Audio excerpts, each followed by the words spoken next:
What's going on, guys? This is Tyler again with High Crucible Steels, and I told you guys I was coming back to you as soon as these stones came in. These are CBN stones.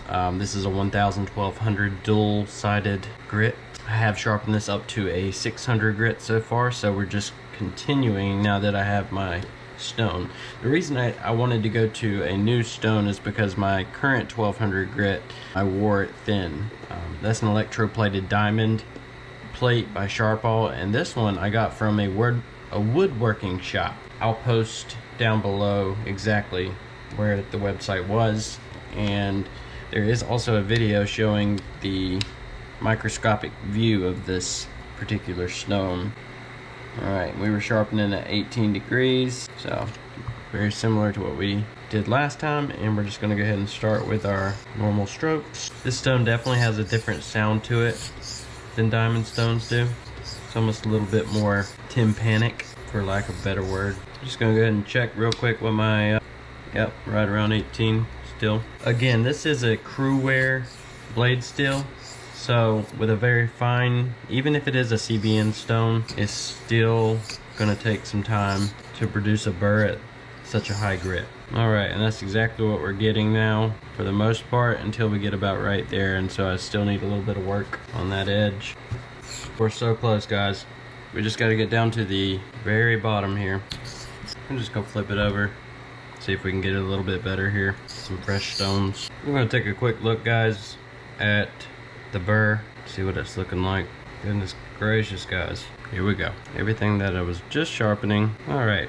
So as you can see, there is a burr until we get about, I don't know, maybe a quarter of the way down towards the bottom. So as you can see, there is a burr all the way to the tip. Alright, so as you can see, the burr is much better down at the bottom or towards the tip. That is all burr material ready to be knocked off onto the other side.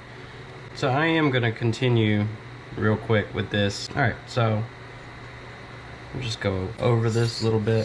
Spydercos are traditionally harder to get down all the way to the heel of the blade just because of the fact that they don't typically put sharpening choils. So it's kind of a ugly trade-off. You have better heat treated steels by Spyderco, but no nod to the sharpening community, which would be nice. Alright, we are good. We're going to take a few edge trailing passes here before going straight into it. It really doesn't take long for that burr to flip right on over when you sharpen the other side. So just making sure that my scratch pattern is making it all the way down to the apex before starting the deburring process. Pretty sure I'm getting very close here. Definitely got it all the way down at this point.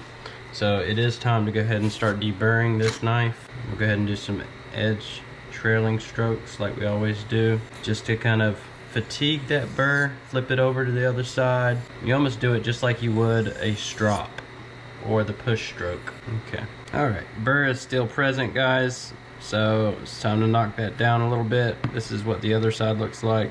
Looks much better on this side, obviously, because the burr is not laying down on this side. So we just gotta flip it back and forth a few times. Alright, sometimes you do have to flip it back over a few times just because it's not quite, it's almost like a brand new book that the pages haven't been turned yet and the spine is still stiff whenever you first get that burr on there.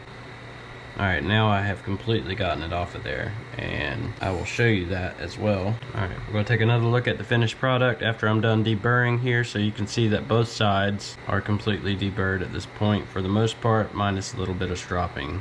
Okay, that looks pretty good on that side, and here's the other side. So as you can tell, there's still micro fragments of that burr left, and that right there will be taken care of as soon as I get my burr out, my strop out, my leather strop out, guys. Just want to check this blade out real quick, sharpness test. Basically just right off the stone, just to show you guys that it is pretty sharp, and that's before we have even gotten to the strop. Alright, got a suede sided strop with 6 micron paste on it, diamond compound paste. Alright, that will help get some of the micro burrs off at 6 micron, and this is my 1 micron bench strop Gotta be careful with the tip on these sharper, less curvy tips, because it will cut into your strop. But either way, I just wanted to show you guys what it looked like after the stropping. The lines are a lot finer, just looks a lot better. And that's your final apex with a 1000 grit stone. As you can see, there are a few little remnants there, but I am okay with that. That is not something the naked eye can see. And both sides of this bevel are very clean. Love it. Alright, let's see what it'll do to a piece of paper. Alright, we got plenty of sharpness on this knife. Okay, as you can see, very easily cuts through paper, no problem. Have you ever noticed that the bottom part of these pages, pieces of regular printer paper, they're not smooth like the sides, so it struggles a little bit with that sharpening process. But anyway, guys, it's been fun, it's been real. We have a beautiful sharpened knife now. Hope you guys have a wonderful evening. Stay sharp. It's Tyler with High Crucible Steels. Peace.